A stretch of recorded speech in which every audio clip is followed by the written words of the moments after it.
welcome to our first segment of hashtag Ask Coach Bouss. The purpose of this segment is to answer your questions. We want to stay up to date. A lot of you guys that already follow us know that the biggest thing that we have with our philosophy is sharing information. So we want to answer your questions. I put this up yesterday. We got quite a few hits. The first question we got is from an Instagram account called We Are Milestone. You guys should check them out. They post a lot of good content.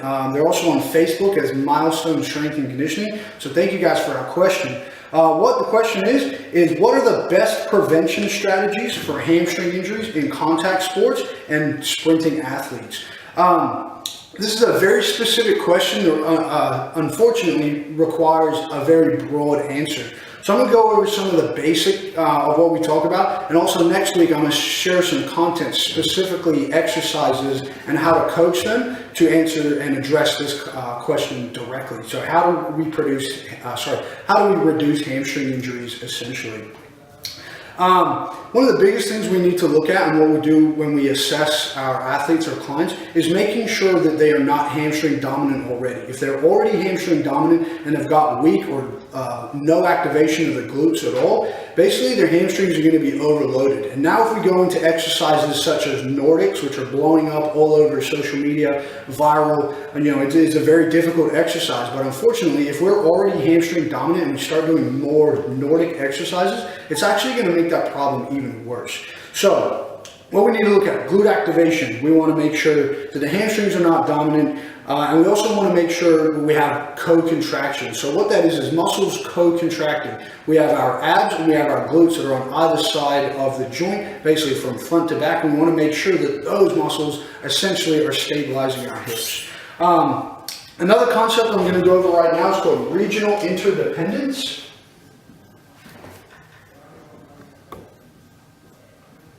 If you guys want to look this up on your own, there's a ton of great information out there. This theory, analogy, I've used a lot in my academic research, in my honors degree, also now in my PhD. But essentially, regional interdependence says that the human body is linked. So if we have our human figure, excuse my lack of artistic ability, so this is a person. This is a person's hips, this is their legs, and this is their feet. So essentially what regional interdependence does is it links everything and all joints together. We might have an issue right here in this ankle. That may then go up the chain and affect our hips. Now our hips are out of alignment. Because our hips are out of alignment, then we start getting issues in our spinal cord. Then we might also start getting issues up here in our shoulders. So essentially, but just looking at that, reducing hamstring injuries, I may first need to address the ankle, or I may need to address the hips, or maybe some type of shoulder problem is happening because of something else that's going on down below. So that's essentially regional interdependence. It's a lot longer and more complicated, goes much more in depth than that, but that's essentially what it talks about. So just looking at hamstring injuries, like I said, we need to check out a bunch of other joints and see how they are working. We want to make sure that we're getting ab activation, so our lower abs, not just our upper abs, which people use a lot when doing crunches. We need to make sure that our lower part of our abs are stabilizing our hips. Then we want to make sure that our glutes are actually working. So essentially, if these two aren't working, these two are going to be working, and then the hamstring will also be overloaded. Another thing for sprinting athletes, essentially, we need to teach how to run, right? We need to teach athletes how to run. If you're going to run, if you're going to use running in your conditioning, so say you take a sport like mixed martial arts.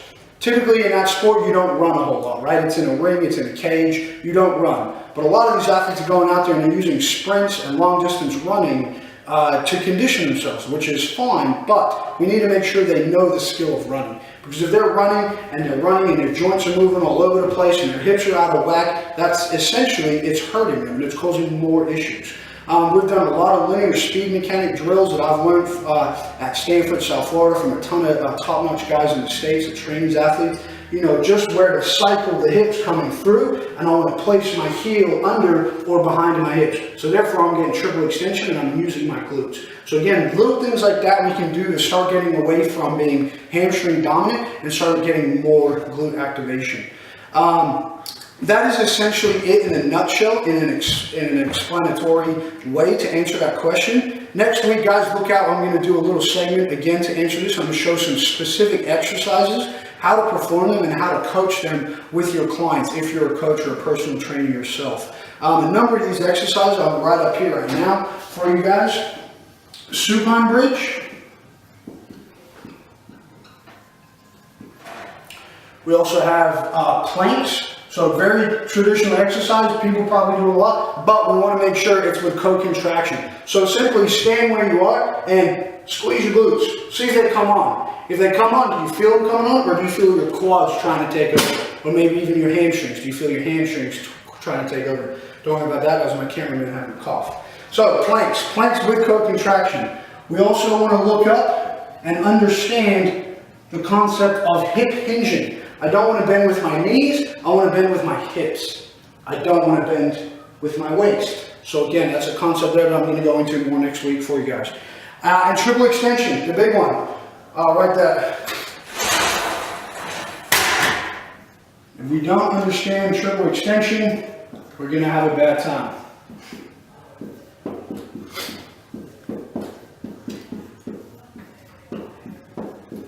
I wrote a big, I'll underline it, big emphasis, right? So thank you guys, thank you for the questions, keep them coming. We're trying to get these videos up and running as often as we can. We're going to save them, we're going to post them up, we're going to start doing more live feed stuff, going through exercises. Add me on Snapchat, Matty Boo #2 at the end. We're on Instagram. My Instagram is Coach Bousson CSF. We also have the CSF Performance Instagram account that we're trying to get up and running. Anything at all, guys, please, we're welcome to feedback. Thank you all this week for sharing our posts, liking it, anything like that. We're just trying to reach a bigger audience and provide you guys with as much knowledge and information as we possibly can. So thank you guys. This is the first segment of Ask Coach Bouss. Looking forward to doing more.